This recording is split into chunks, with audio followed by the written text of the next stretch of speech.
You are on HOA nuisance files. I stayed calm and let her talk. Karen stood in the yard with a measuring wheel yelling that she would charge me for every foot she walked.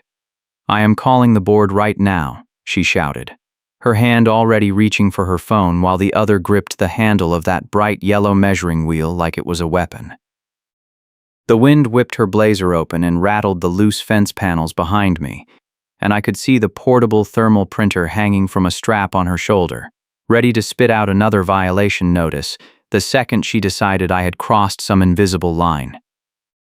I stood there in my brown work shirt with the hood up against the wind, flashlight clipped to my pocket out of habit, and watched her dial. My name is Marcus, and I work building maintenance for a commercial property group in Montreal. I know every rule and every loophole because my job is making sure buildings pass inspections, and I have been dealing with the Foxglove Falls HOA board for 6 months now. They have a culture here where the second you improve anything, they ramp up enforcement like you just committed a felony. I bought this place because I am supporting family back home and I needed something affordable. But affordable in this neighborhood means you are on a watch list the moment you move in. Stephanie Roberts is the neighborhood watch liaison, which means she treats every resident like a suspect and patrols the streets in a golf cart with a blinking amber light like she is running a mobile command center. Right now she was standing in my backyard, measuring wheel planted in the grass, telling me my fence was illegal and she was going to fine me for every day it stayed up. The fence was not even finished yet. The contractor had delivered the panels that morning, and we had barely started setting posts when Stephanie rolled up in that golf cart, light flashing, and demanded we stop work immediately. I have a surveyor appointment this afternoon, I said, keeping my voice calm. The survey will confirm the setback is correct. Your camera does not matter, my minutes are the truth, she snapped, and I saw her thumb move to the record button on her phone. She held it up like she was documenting a crime scene. I have all day, and so does my fine meter. The contractor, a guy named Miguel who had been doing fence work in this area for 15 years, stood back near his truck with his arms crossed, watching carefully. He had told me earlier that Foxglove Falls was notorious for this kind of harassment, and he was not about to start digging post holes if the HOA was going to force a removal and stick me with double labor costs. Smart move on his part, but it left me standing there with a yard full of materials and no fence. Stephanie walked a slow circle around the property line, dragging that measuring wheel behind her, calling out numbers that made no sense. She claimed my setback was short by 2 feet, which would put the fence inside the easement and violate HOA guidelines. The problem was, I had already checked the plat map and the HOA covenants, and my setback was exactly where it needed to be. She was misquoting setback standards and pretending inches equal feet, a tactic I had seen her use on another neighbor 3 months ago when they tried to install a garden shed. I pulled out my phone and opened the surveyor schedule. The appointment was locked in for 2 hours from now, and missing it would push me back weeks because the surveyor was booked solid, and I had a notary appointment already set to file sworn statements if this escalated to a hearing.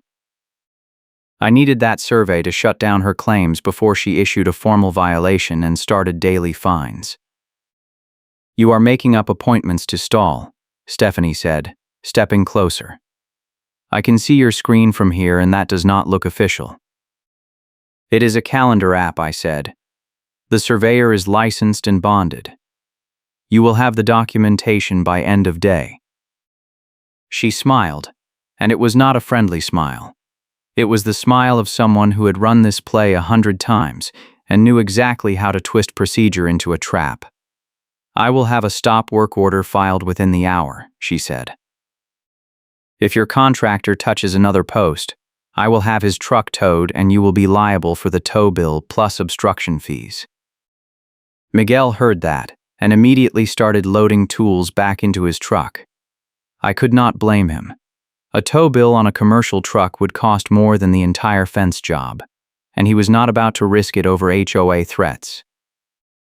I watched him fold up the post hole digger and toss it in the truck bed, and I felt the whole project sliding away.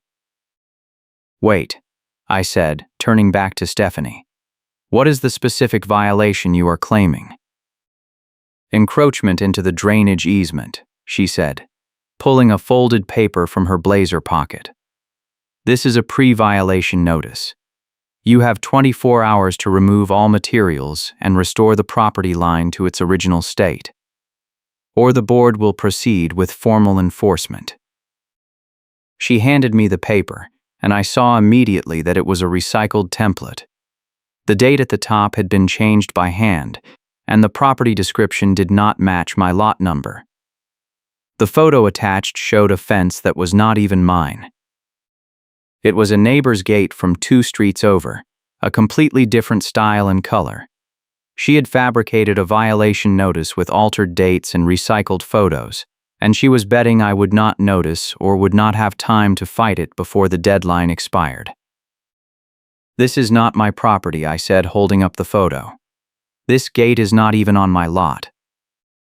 Stephanie did not blink. "Clerical error," she said. "The violation stands. Remove the materials or face fines starting tomorrow at $50 per day, cumulative." $50 per day cumulative meant the fine would double each day, which was not even legal under the HOA covenants. But she was counting on me not knowing that or not having time to challenge it. I did know, because I had read the entire covenant packet twice and highlighted every enforcement clause. The maximum daily fine was $25, non-cumulative, and it required a hearing before the board could impose it. "That is not the correct fine structure," I said, "and you cannot issue a stop work order without board approval." "I have board approval," she said.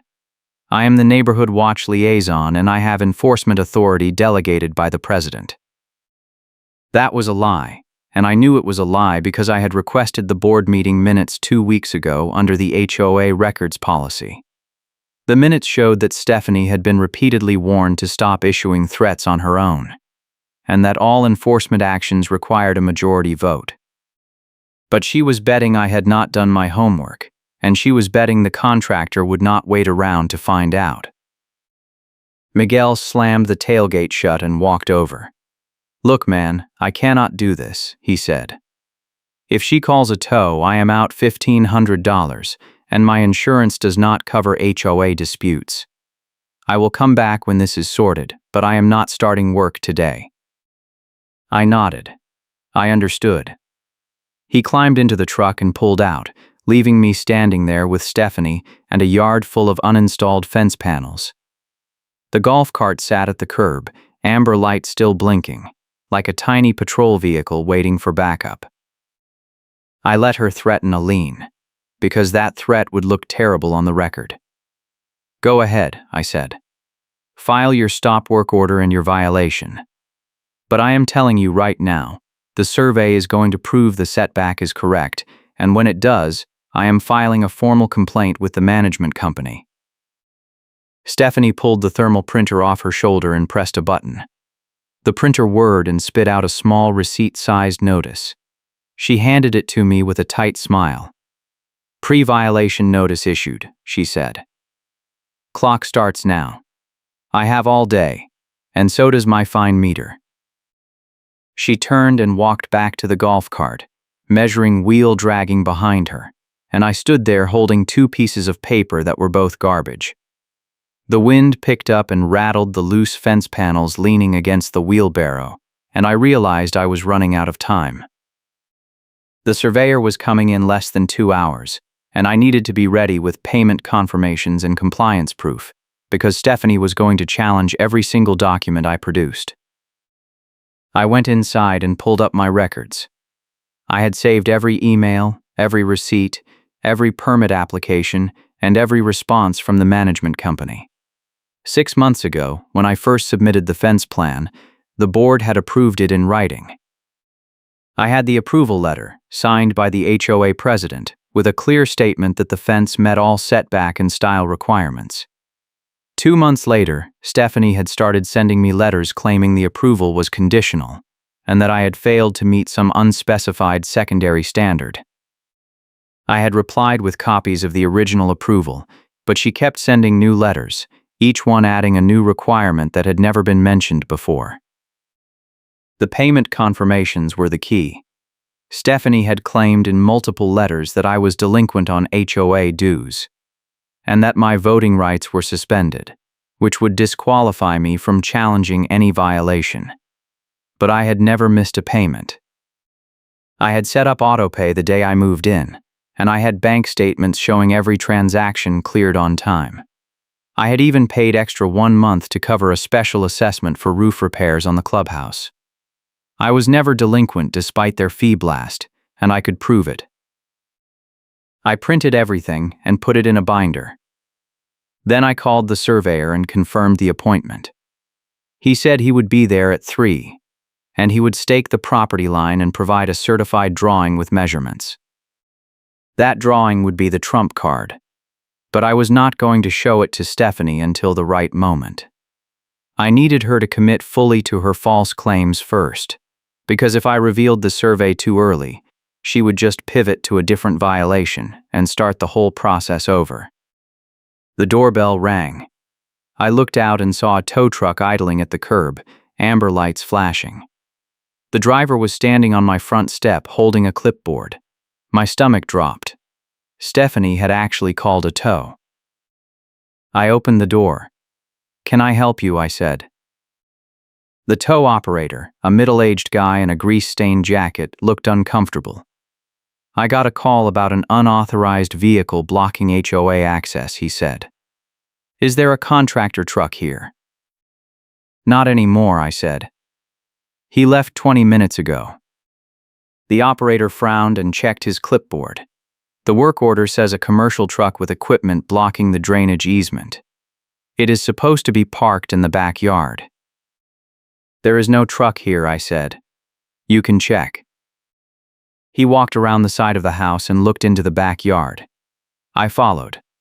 The fence panels were still there, leaning against the wheelbarrow, but there was no truck.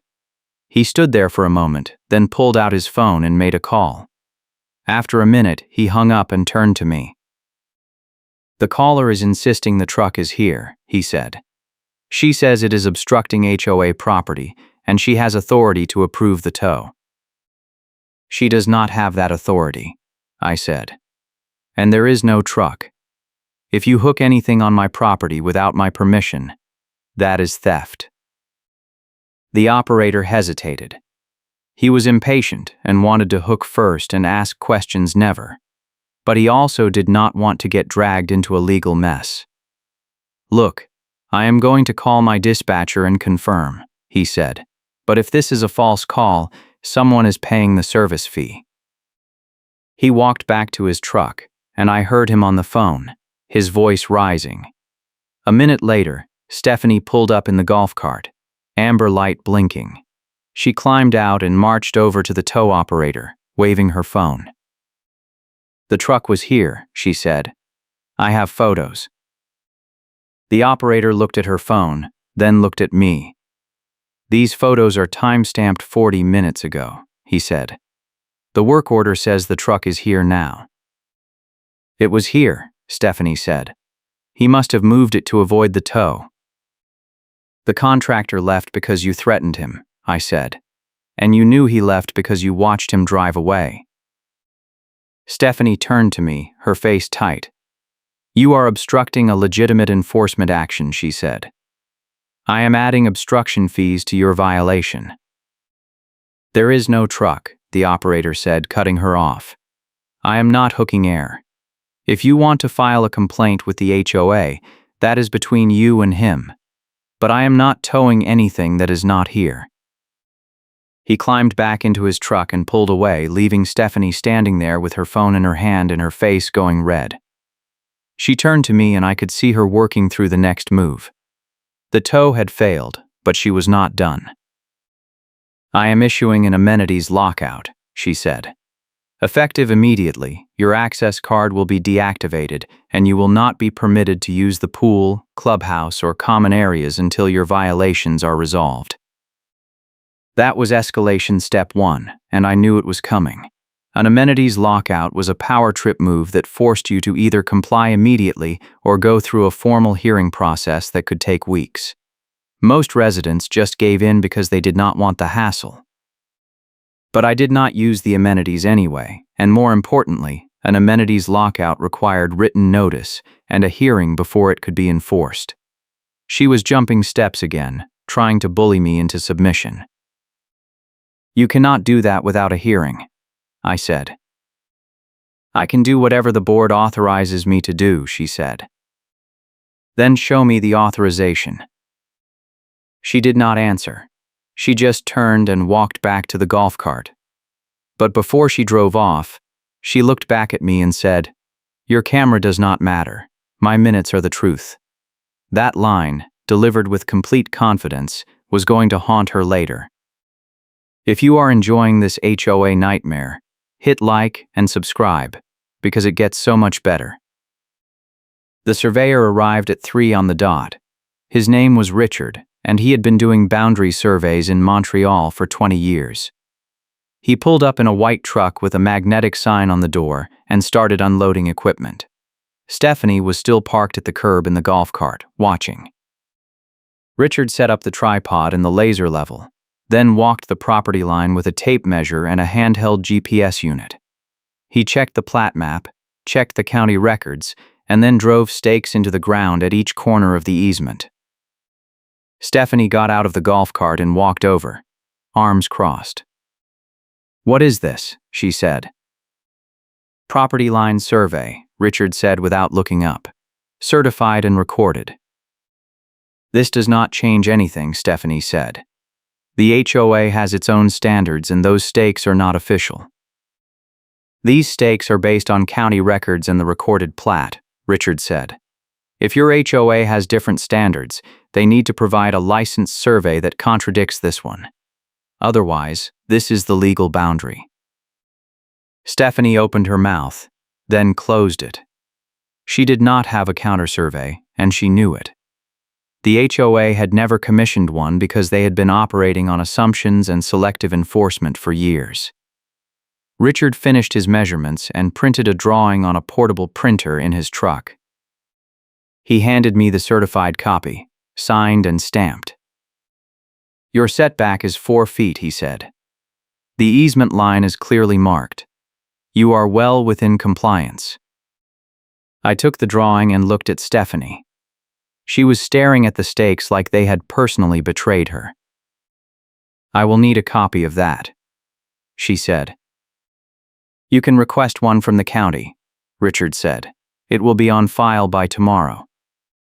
Richard packed up and left, and I went inside with the drawing. I had the trump card now, but I was not going to play it yet. I needed Stephanie to escalate one more time so that her actions would be indefensible when I finally dropped the full evidence package. She did not disappoint. The next morning, I found another notice taped to my front door. This one claimed that I had failed to respond to the pre-violation notice, and that the board had voted to impose daily fines starting immediately. The notice included a payment schedule and a warning that failure to pay would result in a lien on the property. The problem was, the board had not met.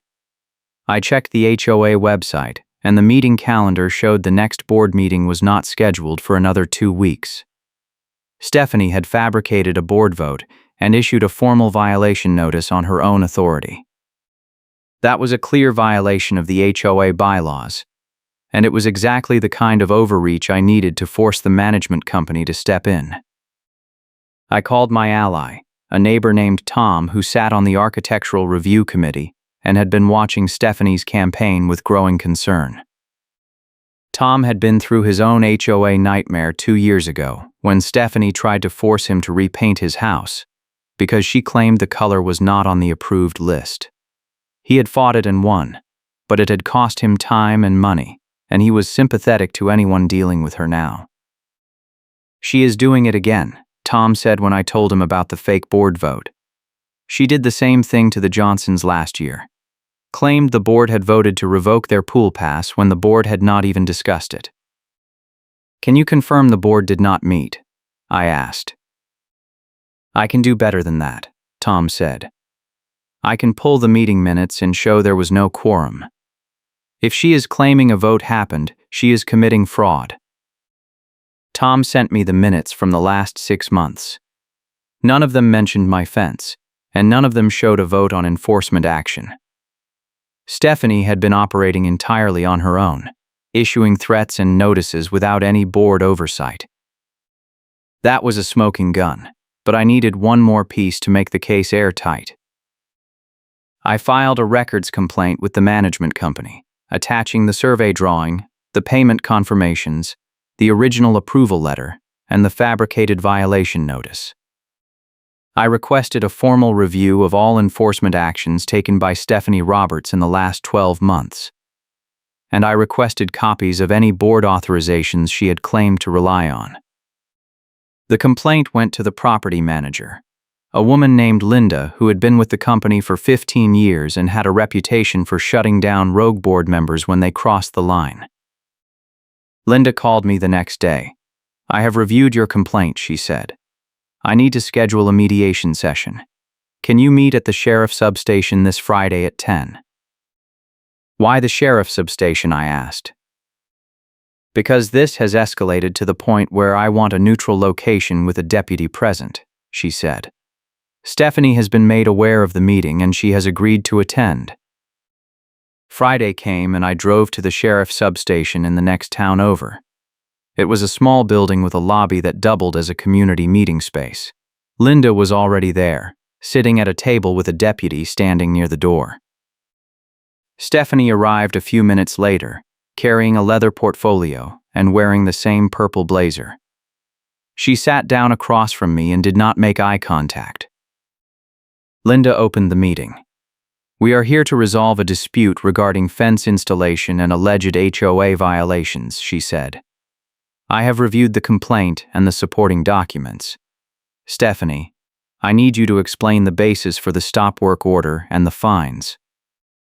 Stephanie opened her portfolio and pulled out a stack of papers. The fence encroaches into the drainage easement, she said. I measured the setback personally and it is 2 feet short. The board voted to impose fines and I issued the notice in accordance with my authority as neighborhood watch liaison. Linda looked at me. Do you have a response? I do, I said. I pulled out the survey drawing and slid it across the table. This is a certified boundary survey completed by a licensed surveyor. It shows the fence is 4 feet inside the easement line, which exceeds the HOA setback requirement by 2 feet. Stephanie glanced at the drawing but did not pick it up. That survey is not binding on the HOA, she said. We have our own standards. Linda leaned forward. Stephanie, does the HOA have a survey that contradicts this one? No, Stephanie said. But we do not need one. The covenants are clear. The covenants reference the recorded plat, Linda said. This survey is based on the recorded plat. Unless you have evidence that the survey is incorrect, this is the legal boundary. Stephanie's face went tight. I measured it myself, she said. With a measuring wheel, I said. Not a licensed survey tool. Linda turned back to Stephanie. What about the board vote? I do not see any record of a meeting where this enforcement action was approved. The board delegated authority to me, Stephanie said. Linda pulled out a printed email. I spoke with the board president this morning, she said. She confirmed that no delegation was given and that you were explicitly instructed not to issue violations without board approval. She also confirmed that no board meeting has taken place since May. Stephanie's mouth opened, then closed. She looked at the papers in front of her, then back at Linda. I was acting in the best interest of the community, she said. That is not your call to make, Linda said. I leaned forward. I also have this, I said. I pulled out a printout of the certified mail receipts showing that the management company had received my compliance proof 4 months ago, including the original fence approval letter and the payment confirmations. I sent all of this to your office in June, I said. You confirmed receipt. But Stephanie issued fines anyway, claiming I was non-compliant. Linda took the receipts and reviewed them. Her face went very still. Stephanie, did you see these documents? I saw them, Stephanie said. But they did not address the setback issue. The approval letter specifically states that the fence meets all setback requirements. I said. You fined me for a violation that did not exist. Linda closed her folder. Here is what is going to happen, she said. The fines are rescinded immediately. The stop work order is lifted. Stephanie, you are no longer authorized to issue any enforcement notices or make any contact with residents regarding violations. All enforcement actions will go through my office and require board approval. If you violate this directive, you will be removed from your position. Stephanie's face went red. You cannot do that, she said. I can, Linda said. And I am. The management company has full authority to regulate enforcement procedures, and you have demonstrated that you cannot be trusted to follow them. Stephanie stood up, her chair scraping back. This is not over, she said, looking at me. Yes, it is, Linda said. Sit down. Stephanie sat, but her hands were shaking. The deputy near the door shifted his weight, watching carefully. I forced Karen to answer a yes or no question, then dropped the document that contradicts her. I looked at Stephanie and said, Did you or did you not tell the tow operator that my contractor's truck was blocking HOA property at the time you called for the tow? Stephanie hesitated. I believed it was, she said. Yes or no, Linda said. Yes, Stephanie said. I pulled out my phone and played a video.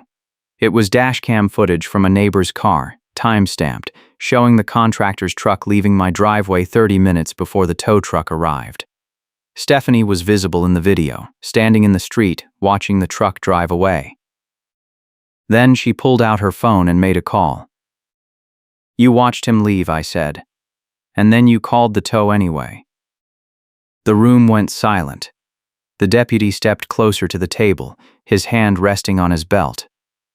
Stephanie looked at the phone, then at Linda, then back at me. Her mouth opened, but no sound came out. That is filing a false report with a towing company, Linda said. That is fraud. Stephanie stood up again, grabbing her portfolio. I am not sitting here and being accused of fraud, she said. Then you can leave, Linda said. But this meeting is on the record, and everything said here will be included in my report to the board. Stephanie walked out. The deputy watched her go, then looked at Linda. You need anything else? He asked. No, Linda said. Thank you. The deputy nodded and left. Linda turned to me.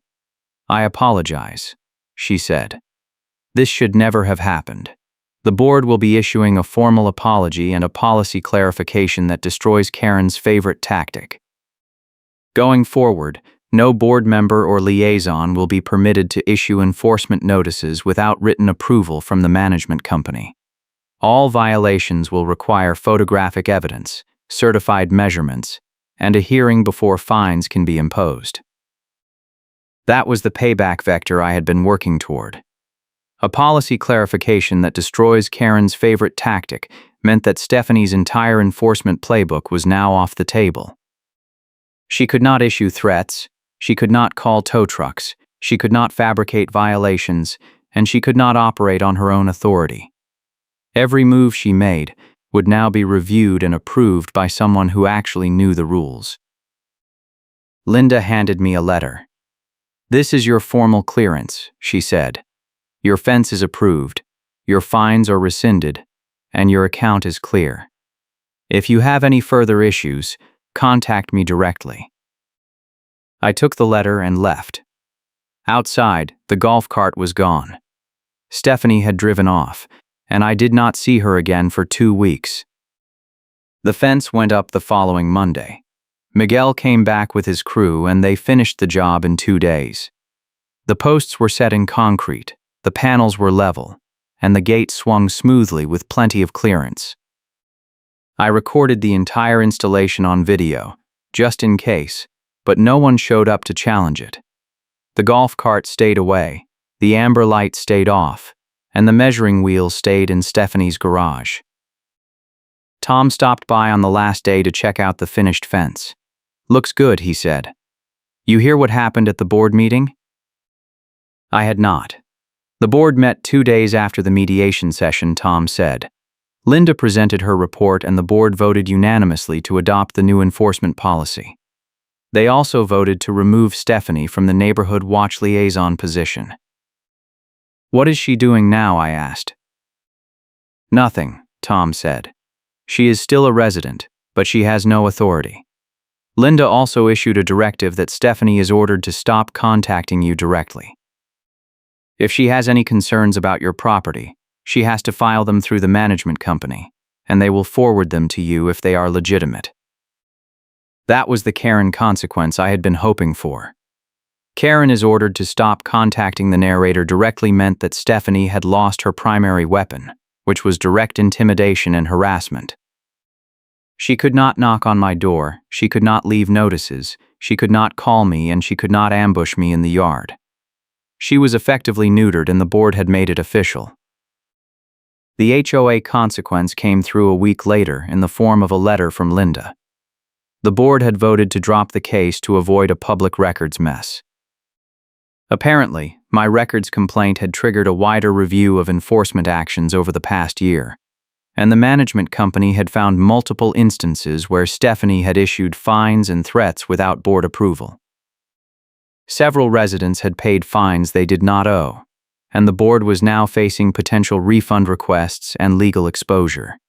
Rather than fight it, they had decided to settle quietly, rescind all disputed fines, and implement the new policy to prevent future abuses. Tom told me later that the board president had resigned. She had been the one who signed off on Stephanie's appointment as neighborhood watch liaison, and she had ignored multiple complaints about Stephanie's behavior. When the records review revealed the extent of the problem, the president decided to step down rather than face a recall vote. The funny karma beat happened 2 weeks after the fence was finished. I was out front trimming the hedges when the tow truck pulled up. The same operator I had dealt with before climbed out and walked over, clipboard in hand. "You again," I said. "Not you," he said. "I am here for a golf cart. Got a call that it is parked illegally in the fire lane and blocking emergency access." I looked down the street and saw Stephanie's golf cart parked at the curb in front of the clubhouse. The amber light was off, and the cart was angled slightly into the red-painted curb that marked the fire lane. Stephanie was inside the clubhouse, visible through the window, talking to someone at the front desk. "Who called it in?" I asked. "Anonymous complaint through the HOA management line," the operator said. "But the work order is authorized, and the cart is definitely in violation." He walked over to the golf cart and started rigging the lift. I watched from my yard as he hooked the front wheels and raised the cart onto the flatbed. Stephanie came running out of the clubhouse, waving her arms. "What are you doing?" she shouted. "That is my cart. You cannot tow that." The operator handed her a printed work order. "HOA authorized tow for fire lane violation," he said. "If you want to dispute it, contact the management company." "I did not authorize this," Stephanie said. "You do not have to," the operator said. "The management company authorized it. You want your cart back, you can pick it up at the impound lot. Fee is $200 plus daily storage." Stephanie's face went pale. $200, she said. "Plus storage," the operator said. "And it goes up every day." Karen insists the tow is authorized, and the tow driver hesitates. "Wait," Stephanie said. "I am authorized. I am the neighborhood watch liaison. I have enforcement authority." "Not according to this," the operator said, tapping the work order. This says you do not have any enforcement authority as of 2 weeks ago. The tow was called in by the management company because you left the cart in the fire lane for 48 hours. I did not leave it there, Stephanie said. I parked it there this morning. The operator pulled out his phone and showed her a photo. This photo is time-stamped from yesterday afternoon, he said. Cart has been in the same spot for over 24 hours. That is a fire code violation, and the management company has standing authorization to clear it. Stephanie looked at the photo, then at the cart being lifted onto the flatbed, then back at the operator. She opened her mouth, but nothing came out. The operator climbed into the truck and pulled away, taking the golf cart with him. I went back to trimming the hedges. Tom walked over from his house, grinning. "Did you see that?" he said. "I saw it," I said. "Poetic justice," Tom said. "She spent 6 months threatening to tow everyone else, and now she is the one getting towed." Life in Foxglove Falls settled into something resembling normal after that. The new enforcement policy meant that board members had to follow the rules just like everyone else, and the management company started reviewing all complaints before issuing notices. Stephanie still lived in the neighborhood, but she kept to herself. I saw her occasionally at the mailboxes or driving past in a different vehicle, but she never approached me and she never made eye contact. The fence stood solid and level, exactly where it was supposed to be. The survey stakes were still visible in the grass, marking the property line, and every time I walked past them I thought about that certified drawing and the look on Stephanie's face when Linda slid it across the table. The system had worked, but only because I had done the homework and kept the receipts. If I had not saved every email, every payment confirmation, every piece of documentation, Stephanie would have steamrolled me just like she had steamrolled a dozen other residents before me. Tom told me later that 3 other residents had come forward with complaints after my case went public. They had all been targeted by Stephanie with fabricated violations and threats, and they had all paid fines rather than fight. The board was now processing refund requests, and Linda was conducting a full audit of enforcement actions dating back 2 years. The fallout was going to be expensive for the HOA, but it was going to be a lot more expensive for Stephanie if any of those residents decided to sue. I never sued. I got what I wanted, which was a fence, an apology, and a policy change that would protect future residents from the same abuse. Suing would have cost time and money I did not have, and it would have dragged the whole mess out for months or years. Sometimes the best revenge is just winning and moving on. The contractor, Miguel, came back a month later to do a gate adjustment. One of the hinges had settled slightly, and the gate was dragging on the latch. He spent 20 minutes shimming the hinge and testing the swing, and when he was done the gate opened and closed smoothly with plenty of clearance. Stephanie was not there to challenge it, and no one showed up with a measuring wheel or a thermal printer. That gate adjustment was the second set piece, and it was the moment I knew the fight was really over. A hinge and latch alignment scene where Karen claims the gate swings wrong and I demonstrate clearance on video would have been the perfect opportunity for Stephanie to restart the harassment. But she never showed up. The golf cart stayed away, the amber light stayed off, and the measuring wheel stayed in storage. She had been neutralized, and the board had made sure she knew it.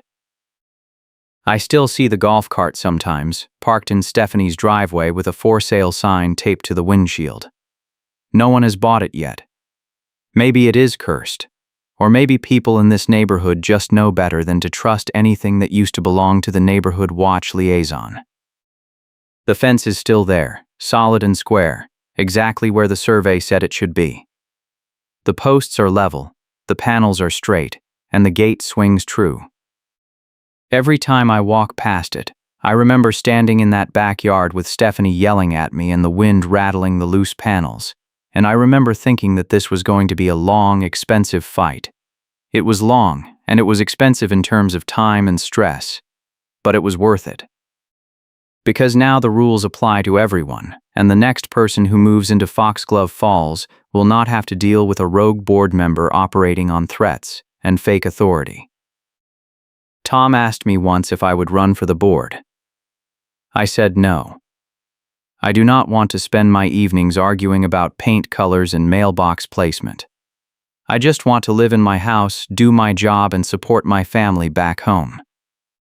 But I will show up to every board meeting if I have to, and I will keep my receipts, because that is the only way to survive in a neighborhood like this. Stephanie is still here, but she is a ghost now. No portfolio, no thermal printer, no measuring wheel, no authority. Just another resident with a for sale sign on her golf cart and a stack of rescinded fines in her filing cabinet. The board president is gone, the enforcement policy is locked down, and the management company is watching every complaint like a hawk. It is not perfect, but it is better, and that is all you can ask for in an HOA neighborhood. I was out front one evening, checking the mailbox, when a new neighbor pulled up in a moving truck. She looked young, maybe mid-20s, and she was hauling boxes up the front steps of the house 2 doors down. I walked over and introduced myself. "Welcome to Foxglove Falls," I said. "If you need anything, let me know." "Thanks," she said. "I heard this neighborhood has a pretty active HOA." "It does," I said. "But they have new rules now. If anyone gives you trouble, contact the management company first. Do not let anyone bully you into paying fines or signing anything without checking the covenants." She looked relieved. "Good to know," she said. "I was worried about that." "Just keep your receipts," I said, "and read the rules. If you follow the rules, they cannot touch you." She nodded and went back to unloading boxes. I walked back to my house and looked at the fence one more time. It was just a fence, metal and wood. Nothing fancy. But it represented something bigger. It represented the idea that you could fight back, that you could stand up to bullies with official titles, and that you could win if you did your homework and kept the evidence. The amber light on Stephanie's golf cart has not blinked in weeks. The thermal printer is probably gathering dust in a closet somewhere, and the measuring wheel is probably rusting in a corner of the garage. Stephanie is still a resident, but she is not a threat anymore. The board made sure of that, and the management company is holding the line. Life is quieter now. I work my shifts, I send money home, and I sit on my back deck looking at the fence and the survey stakes and the property line that is exactly where it is supposed to be. The wind still rattles the loose panels sometimes, but they are not my panels anymore. They are someone else's problem now, someone else's fight. I did my part, I won my case, and I moved on. The HOA drops the case to avoid a public records mess. Karen is ordered to stop contacting the narrator directly. A policy clarification that destroys Karen's favorite tactic. Those 3 outcomes were the payoff I had been working toward from the beginning, and they all came through. The system worked, but only because I forced it to work. If I had given up after the first threat, or paid the first fine, or let Stephanie intimidate me into backing down, I would still be dealing with her today. But I did not give up, and she is the one who lost everything. Tom came by one last time, a few weeks after everything settled. He brought a 6-pack, and we sat on the deck and watched the sun go down over the neighborhood. "You changed things here," he said. "People are not afraid of the board anymore. They know they can fight back." "I did not change anything," I said. "I just followed the rules and kept the receipts." "That is more than most people do," Tom said. "Most people just pay the fine and move on. You made them accountable." "Someone had to," I said. We sat there in silence for a while, drinking beer and watching the sky turn orange and purple. The fence cast long shadows across the yard, and the survey stakes glinted in the fading light. Somewhere down the street, a dog barked. A car door slammed, Life in Foxglove Falls continued, quieter now, a little more fair, a little less afraid. Stephanie never apologized. I did not expect her to. People like her do not apologize because they do not think they did anything wrong. They believe the rules are tools to control other people, and when the rules turn against them, they just disappear. She is still here, living in the same house, parking in the same driveway. But she is invisible now. No power, no authority, no voice. Just another resident in a neighborhood that finally learned to say no. I will share another story next time.